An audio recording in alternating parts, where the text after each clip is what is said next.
A orientação de Paulo aos Tessalonicenses é que em todas as circunstâncias nós devemos dar graças a Deus, porque essa é a vontade dele. Porque um coração grato, ele tem o poder de nos proteger. Um coração grato, ele tem o poder de deixar sua vida mais saudável. Você pode pensar que não, mas você é um ser espiritual. E você tem um corpo que faz você se comunicar com as coisas da terra. Nós somos seres espirituais. Quando Paulo fala dessa tricotomia, ele não diz nós somos corpo, alma e espírito. Ele começa dizendo, nós somos espírito, alma e corpo. Esses dias me peguei ensinando ao Benjamin, e ele às vezes faz umas perguntas tão difíceis de serem ensinadas a uma criança. E ele disse, papai, eu não queria morrer. Aí eu disse para ele, nem eu. Mas por que você está falando isso, filho? Não, papai, porque eu amo tanto você, mamãe. Eu amo a Memel, eu amo meus amigos. Gosto tanto de ir na igreja. Falei, filho, você não precisa se preocupar com isso. Papai, e aquelas pessoas que morrem mais cedo? Aí eu falei, filho, do que vale 9 dias de vida, do que vale 3 meses de vida, ou 68 anos de vida, para quem vai viver a eternidade? Porque é nisso que os nossos olhos precisam estar direcionados. E a vida aqui é um presente. Mas você não precisa ter medo da morte, porque ela é apenas uma passagem de fase. E tudo que nós estamos fazendo aqui, entenda, talvez a vida não seja um ensaio. Porque, para quem faz um teatro, para quem trabalha com música, sabe que você no ensaio pode errar algumas vezes, mas a vida não é um ensaio. O que você está vivendo agora, você não vai viver mais. Por isso o meu e o seu coração precisa estar cheio de gratidão por tudo que nós temos. Percebo que os anos passam e, para a glória de Deus, nós estamos avançando e melhorando. Então, acredito que você pode se vestir bem, você pode se alimentar bem, você pode ter bons automóveis, você pode morar numa casa boa, mas se você não encher o seu coração de gratidão, pode acontecer com você o que aconteceu com uma pessoa que tinha uma boa casa, que tinha uma esposa, que tinha um trabalho estável, que até conseguia fazer pelo menos uma viagem de férias no ano, e estava muito grato, até começar a passar em um bairro ao seu redor, e sentir que aquilo que ele tinha não era o suficiente.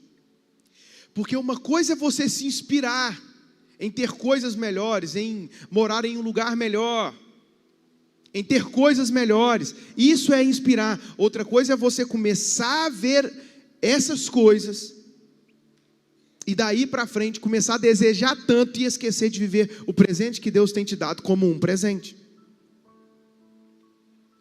Você não pode começar a medir a sua felicidade pelo que você vê no retrovisor dos outros. Porque se isso acontecer, você perde a capacidade de agradecer pelo que você tem. O erro começa quando você deixa de se inspirar para comparar. Nós vivemos comparando bastidores com o palco dos outros. Isso rouba a alegria de tudo que nós já conquistamos. Entenda que a gratidão, ela não é uma emoção, é uma escolha que muda o foco da escassez para a abundância. E tenho dito, não quero ser repetitivo, mas preciso enfatizar isso com você. Não se compare, porque quando você se compara, você está comparando a sua vida com o outro, quando você pode estar vivendo uma estação diferente do que o outro está vivendo. Então, quando você vê alguém colhendo muitos frutos na vida, celebre essa pessoa. Você olha para essa pessoa e percebe que ela está vivendo um nível de abundância muito grande. E talvez você esteja na sua medida, quando você queria transbordar. O outro está transbordando e eu estou na minha medida. Mas talvez o transbordo do outro é a colheita dele quando você ainda está plantando. A sua colheita chegará. E se você celebra, haverá pessoas também que celebrarão com você.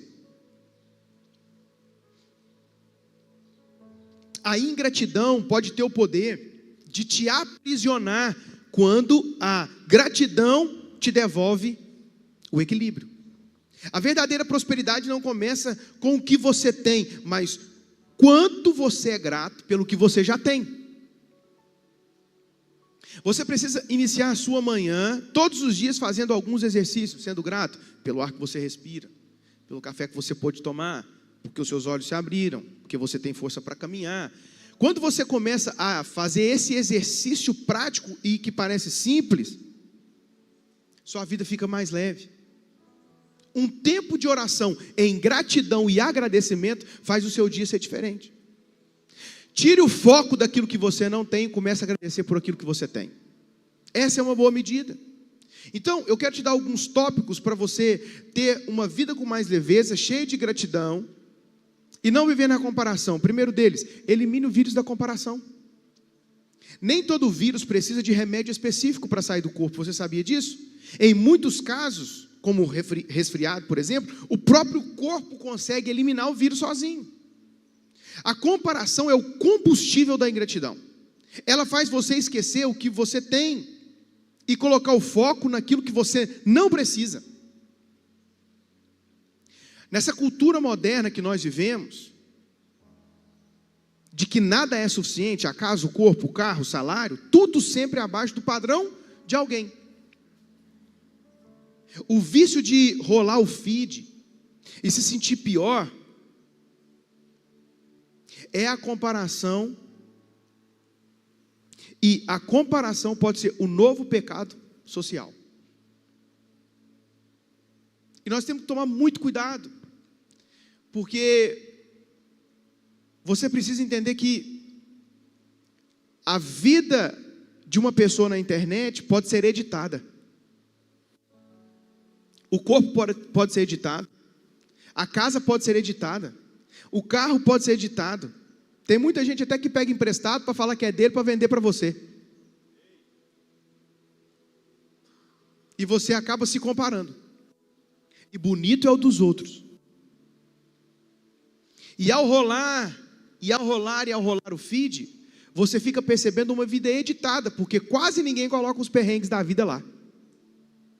Você não vê um casal discutindo, colocar lá. Você não vê alguém passando por um momento de dificuldade, colocar lá nas redes sociais. Você só vê os sorrisos, só as alegrias, só as conquistas, que talvez são editadas. Nós devemos ter cuidado com a epidemia da ingratidão. Aprenda que a comparação é a porta para a inveja.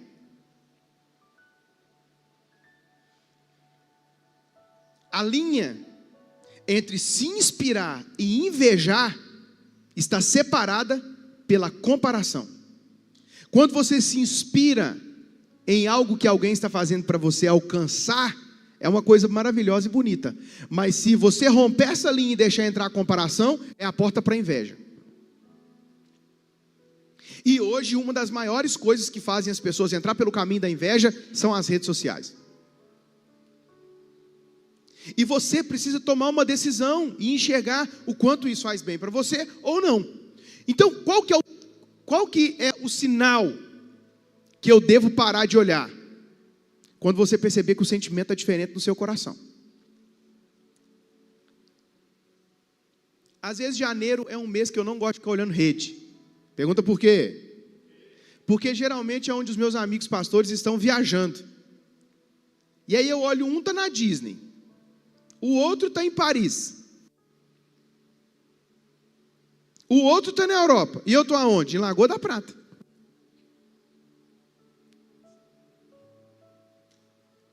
E aí sabe o que eu faço? Celebro com eles, dou tchau. Não vejo mais nada, não acompanho mais seus stories. Obrigado.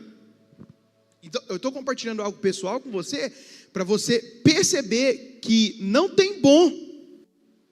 Se você não tomar cuidado, você entra pelo caminho da inveja. Eu gosto da frase de Billy Graham que diz: a inveja é o ladrão da alegria, o contentamento é o guardião da alma. Então eu estou contente pelo que eu tenho, mirando o que Deus pode fazer, mas celebrando agora. Tiago capítulo 4, versículo 1, ele diz: de onde vêm as guerras, as contendas que há entre vocês? Não vêm das paixões que guerreiam dentro de vocês? Vocês cobiçam coisas, mas não as têm. Matam e invejam, mas não conseguem obter o que desejam. Vocês vivem a lutar e a fazer guerras, não têm porque não pedem. Quando pedem, não recebem, pois pedem por motivos errados, para gastar em seus prazeres. Não tem porque não pede. Quando pede, pede mal. E se você pede para os seus prazeres, aí o objetivo está errado. Porque os nossos prazeres é uma consequência do transbordo que Deus dá sobre as nossas vidas, que não fica na gente, que passa pelas pessoas. O Multiplica é uma plataforma de generosidade da Mensageiros, e nós não cobramos nada por isso, é gratuito. Então, ontem nós não tivemos momento de generosidade aqui. E o investimento é alto. Além da estrutura, nós oferecemos um buffet, um café, nós recebemos, com a excelência que você sabe que tem na Mensageiros. Teve um pastor que no hall me procurou e disse: Henrique, eu percebi, você não vai fazer um momento de generosidade? Eu falei: não. Aí ele perguntou: por quê? Eu falei: porque o momento de generosidade já foi feito. Ele disse: como? Nós estamos fazendo de forma generosa, você não vai pagar nada por isso. Ele constrangido me disse: não, então aqui ó, tirou um dinheiro do bolso e falou: esse dinheiro aqui então é seu, porque eu ia trazer para a generosidade, mas como não vai ter generosidade, então esse dinheiro aqui é seu, eu quero ofertar na sua vida. Eu falei: não senhor, hoje eu não recebo nada. Se você quiser fazer um pix para mim amanhã é diferente, mas hoje eu não recebo nada. Se você quiser, você pega esse dinheiro e compra livros para você acrescentar na sua vida. Mas hoje não. Hoje o generoso aqui sou eu. Então o Senhor nos deu uma estrutura maravilhosa para quê? Para receber os filhos dessa casa. Nos deu uma estrutura maravilhosa para quê? Para que ali dentro estejam sendo formados os profetas da próxima geração. Nos deu uma estrutura maravilhosa para quê? Para que nós possamos receber pastores e líderes e impulsioná-los a não parar e continuar. Porque nós acreditamos que uma igreja saudável tem o poder de mudar uma cidade. Então, quando o objetivo não é você, quando o foco não é você, aí Deus manda para você. Eu estou orando para Deus dar um avião ou um helicóptero para os empreendedores aqui da nossa casa. Não precisa ser meu, pode ser seu. Eu não quero para mim, pode ser para você. Mas a minha oração é: Senhor, dê para eles, mas que o coração deles não fique no avião depois. E aí eu vou te ligar: ô gentil, o avião está abastecido? O piloto já está no ponto? Por que, pastor? Não, porque eu preciso ir lá no sul pregar na Mensageiros hoje. E aí eu vou pregar de manhã lá e tem que voltar para pregar à noite aqui. Porque os membros daqui são ciumentos, sabe? Eles gostam do pastor. A ingratidão pelas bênçãos que temos faz com que vejamos as bênçãos dos outros com ressentimento, em vez de ficarmos genuinamente felizes por eles. Porque eu já percebi que nós temos a tendência em celebrar quando alguém compra uma bicicleta, e depois celebrar quando ele consegue comprar uma moto, e depois eu percebo que a gente consegue celebrar quando a igreja se reúne e conserta o motor do carro que foi fundido. Mas depois eu percebo que ele fica constrangido em falar que ele teve condição de comprar uma Porsche. Será por quê? A gente consegue celebrar quando está na miséria e é abençoado, mas a gente não consegue celebrar quando está na abundância. E a gente consegue ajudar quando está passando dificuldade, mas a gente não consegue honrar quando não precisa do dinheiro, mas através de uma visão que Deus me deu, eu não consigo acrescentar na vida de quem já tem por honra.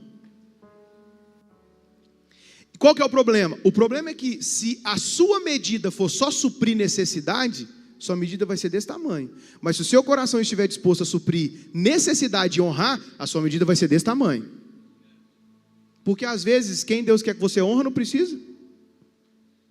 Mas o nosso coração foi doutrinado a suprir necessidade. Mas a partir desses tempos, o seu coração será treinado, não só a suprir necessidade, mas a honrar. Esse lado de cá meu que não pegou. Seu coração não será treinado só a suprir necessidade, mas a honrar. O materialismo e o espírito de Mamon têm permeado na cultura de forma geral. E à medida que fazem isso, a ingratidão, o descontentamento e a ira crescem na mesma proporção. O algoritmo favorece que às vezes a ingratidão entre no nosso coração. O algoritmo às vezes não deixa. As mulheres, eu já percebi isso. Eu já percebi isso. Tem algumas mulheres, você pega o Instagram delas e aí só tem promoção.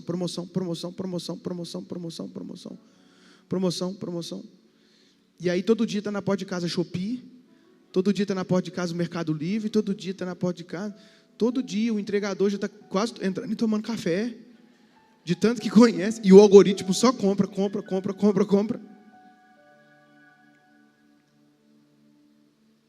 E você tem que ser intencional com o algoritmo, porque senão ele te deixa perturbado. Por exemplo, pega seu telefone. Todo mundo, eu sei que você tem um telefone aí, pega agora, pega seu telefone, todo mundo eu sei que tem, pega, isso, pega o telefone. Faz assim nele assim, ó, perto do microfone dele assim, ó, faz, todo mundo, faz, isso. Fala assim comigo agora, ó, telão de LED, fala, telão de LED, fala, telão de LED. Você vai ver essa semana agora. É incrível, Laelson, eu estou conversando com Marina, a gente conversou assim, Aline, alguma coisa ou outra, passa meia hora, começa a aparecer coisas para a gente lá, porque hoje o mundo está muito intencional. Vai de novo, telão de LED.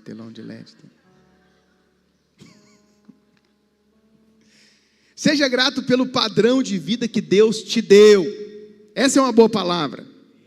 Pare de medir sua vida pela régua alheia. Faça uma lista do que você tem, não do que te falta. O segredo não está em ter mais, mas em ver melhor. Eu gosto da frase que diz: a gratidão transforma o que temos em suficiente. Porque aquilo que você tem hoje é suficiente, porque Deus é o seu Pai e Ele sabe daquilo que você necessita.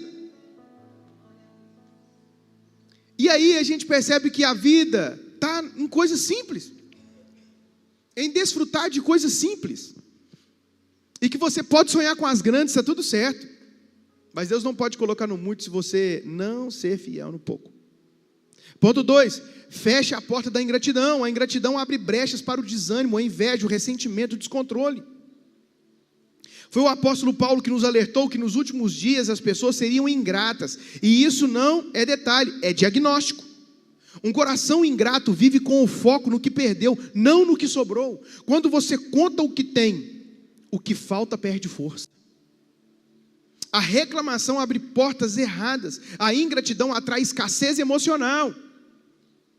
O que eu tenho ensinado? O que eu ensinei no Multiplica ontem? Tem gente que fala: ah, mas eu não tenho bons músicos. Não, você tem bons músicos. Então você começa a falar: como que funciona isso, pastor? Você começa a falar: nossa, que marido magro, olha, que marido magro. É assim que você faz. E você faz: nossa, olha que marido lindo, gente, que marido lindo, olha até onde não tem cabelo, está crescendo cabelo, que marido lindo, nossa, que marido shapeado,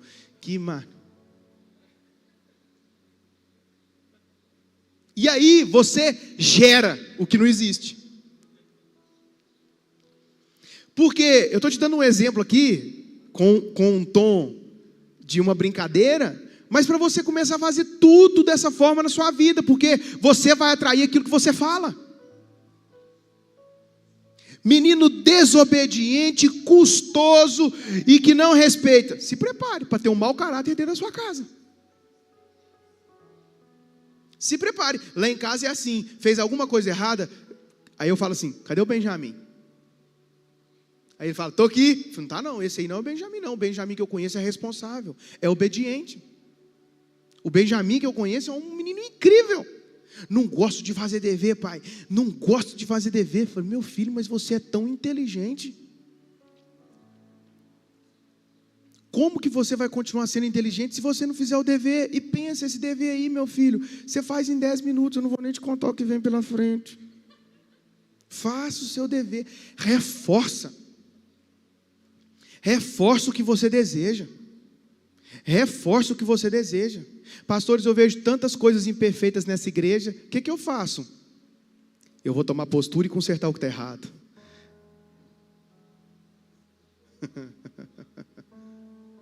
Eu vejo tanta coisa nessa igreja que precisa ser organizada, eu vou tomar postura e você é essa pessoa que o pastor precisa. Eu vou tomar postura e você é a pessoa que Deus precisa que eu seja no reino dele. É assim que funciona. Ah, mas essa cidade, que cidade maravilhosa. Mudou de cidade, já está difícil de mudar de cidade, ainda fica falando mal da cidade, que cidade maravilhosa.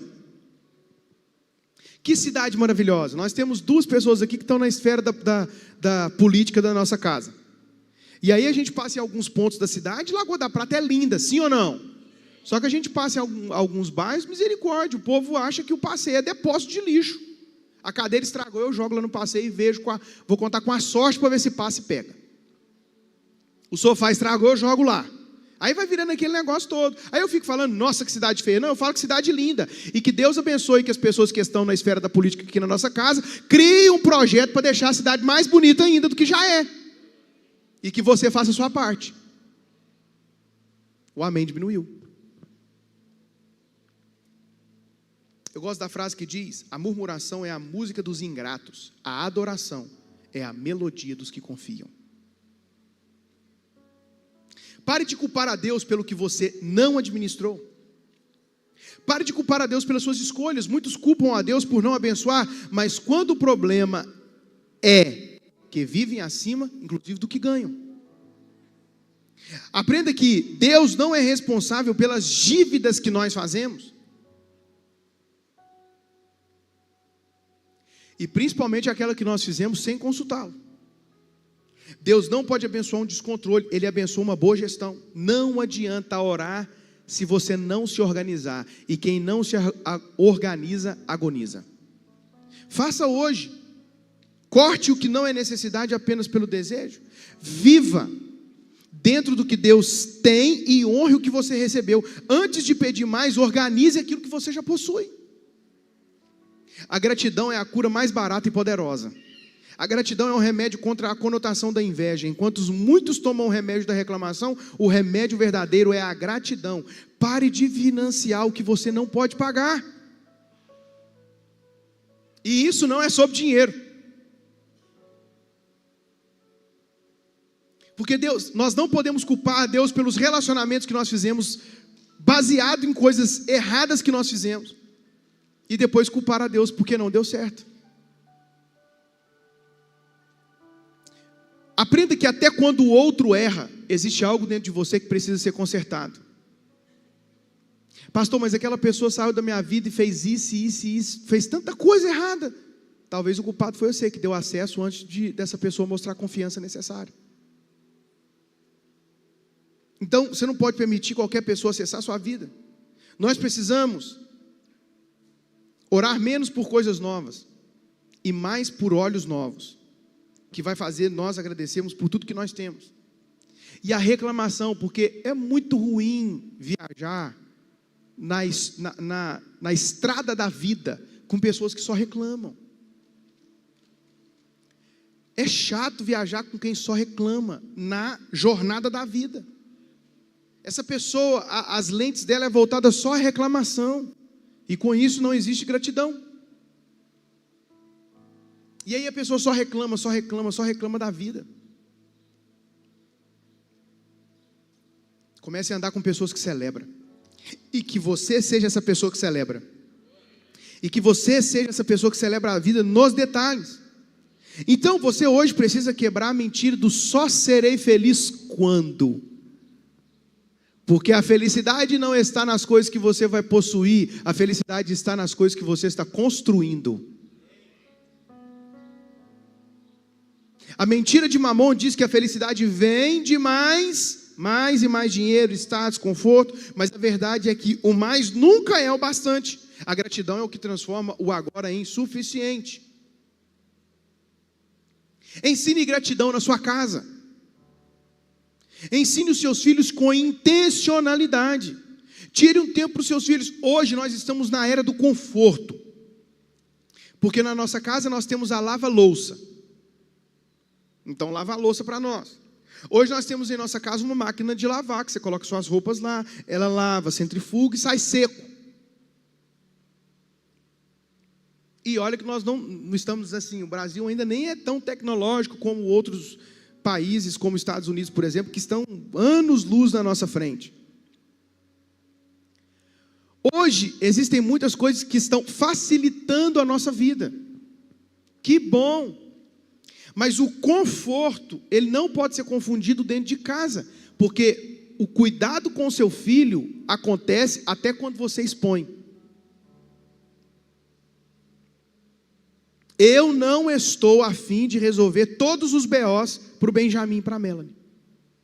E dessa forma eu estou protegendo. Essa é uma boa medida. Por quê? Porque se todas as vezes que nós precisamos trabalhar algo no nosso filho para deixá-lo quieto, nós colocamos na frente da televisão ou de um celular, nós estamos querendo para nosso conforto e não estamos querendo trabalho. Pastor, mas é que você não sabe que meu filho só quer saber de telefone. Mas quem apresentou para ele? Engraçado, eu tenho 2 filhos em casa, Benjamin de 7, Melanie de 4, e vai chegar agora o... Está sabendo não? O Benjamin já gosta muito de ver televisão, telefone. A Melanie já não é muito disso não. Inclusive ela tem pouca paciência. Esses dias eu estava em casa, revisando um sermão, e ela, papai, aí eu, espera Melanie, papai, espera, pai, larga esse telefone. Parece um adulto falando. Mas na nossa casa nós temos uma medida. De manhã ninguém mexe com televisão. Não mexe. E o Benjamin, ele questiona porque ele é um ser racional, inteligente, mas falei com ele, acabou. Não vê televisão de manhã.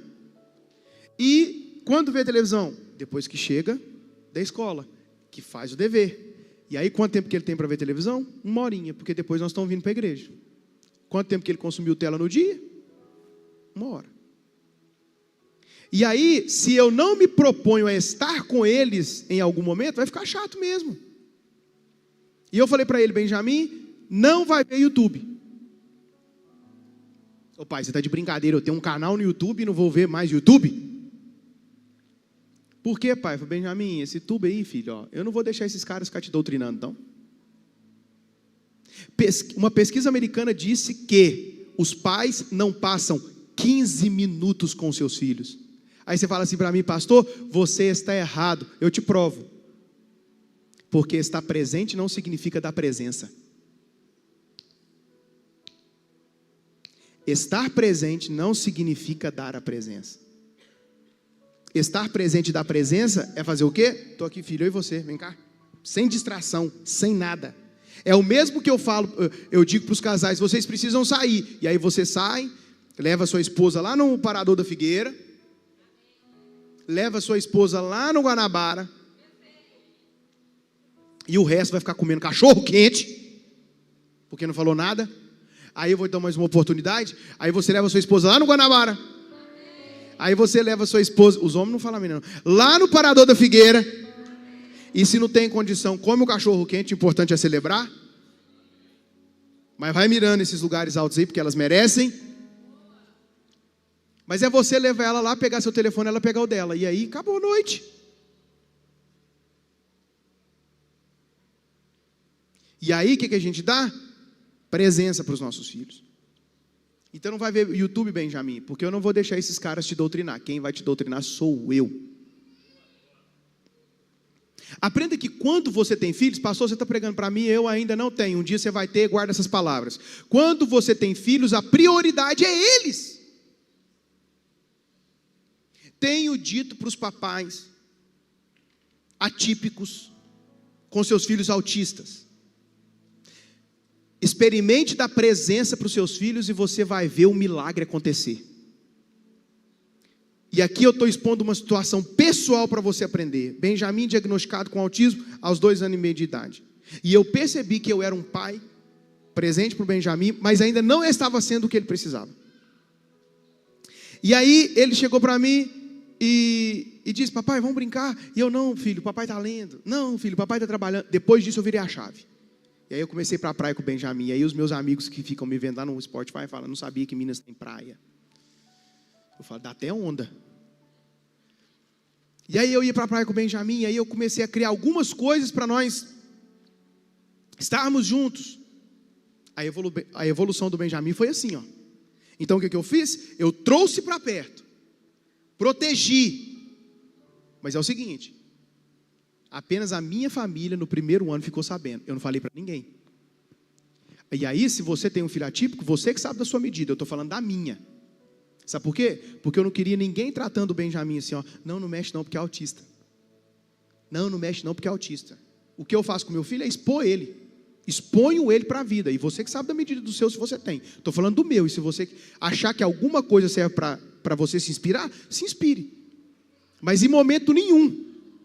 Aqui na igreja, às vezes acontece alguma coisa, eu fico só observando de longe. Falo nada, não entro. Não entro, eu fico só. Aí lá em casa a gente conversa. Porque eu quero ver como que ele vai se sair. Eu quero perceber como ele vai se sair. Esses dias ele chegou lá em casa: ô pai, um coleguinha fez isso, isso e isso. Falei: o que você fez? Eu falei: papai, eu não fiz nada, porque o meu coleguinha, ele é o meu amigo, e o Benjamin tem um coração muito generoso. Aí eu falei: vem cá que eu vou te ensinar o que você vai fazer, filho, da próxima vez. Você quer saber? Claro que eu não vou te falar. Depois dá um corte, hein? Então, na presença, eu fico só de longe observando. Papai e mamãe, aprenda: seus filhos não estarão com você para sempre. E vou te dar uma palavra, tá? O meu irmão caiu de uma laje quando era adolescente, quase perdeu o pé, moeu o osso do calcanhar todo. Passou-se um tempo, eu também caí da laje. Fiquei rodando lá. A gente morava numa casinha muito velha, meu pai estava construindo uma casa mais nova. Tinha uma escada, eu subi, minha mãe estava recém-operada, porque tinha dado água no pulmão. E o meu pai lá, atendendo algumas pessoas que estavam de visita, eu subi em cima dessa laje e comecei a rodar lá. Quando você roda demais, o que acontece? Você vê tudo? Ó, de descer, eu vi 2 escadas. Eu desci na errada. Tá rindo com você, Léo. E eu desci na errada. Caí desmaiado. Não lembro de mais nada. Segundo meu pai, fez uma oração: Senhor, se o Senhor tem uma obra na vida do meu filho, faça ele reviver. Porque para o meu pai, ele achou que eu já ia morrer mesmo. Nisso, eu coloquei para fora uma bola de sangue que estava na minha garganta, tapando a minha respiração. Passou-se um tempo, estávamos na igreja, em um trabalho de libertação. O demônio se manifestou numa pessoa e falou assim: eu tentei matar o primeiro e não deu certo. Eu tentei matar o segundo e não deu certo, mas eu não vou parar porque eu sei aonde eles vão chegar. Deixa eu te contar uma coisa. O diabo tentou nos matar quando éramos crianças, porque ele sabia que a incubadora que nós estávamos sendo formados nos traria para essa plataforma.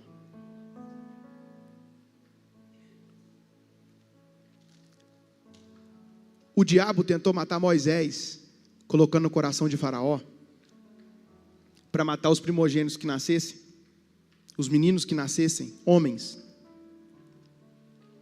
porque sabia que nasceria um libertador. Depois tentou matar Jesus, porque sabia que estava se levantando um libertador.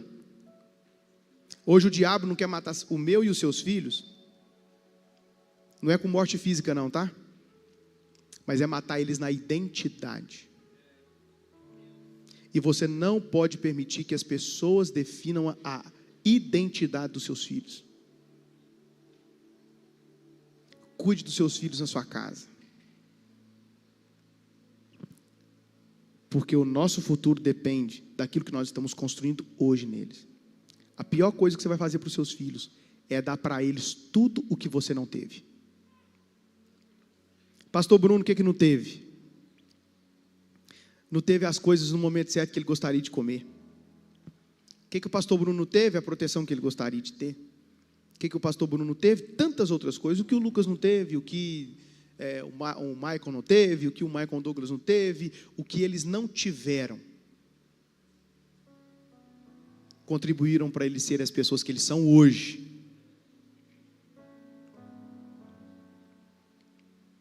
É assim ou não é, Esther? Pastor,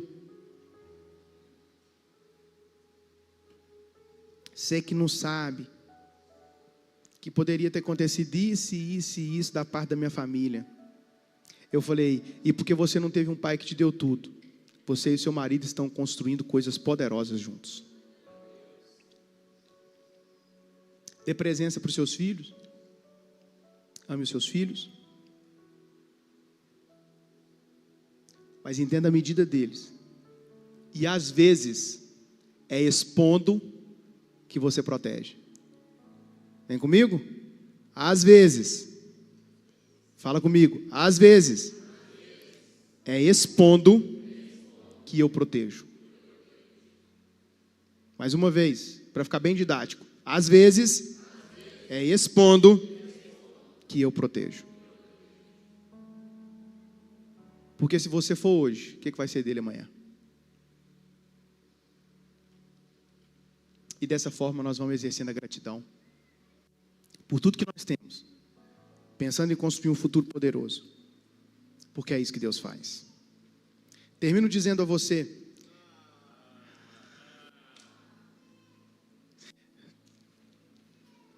se for melhor eu entrego uma coisa poderosa. Termino dizendo a você,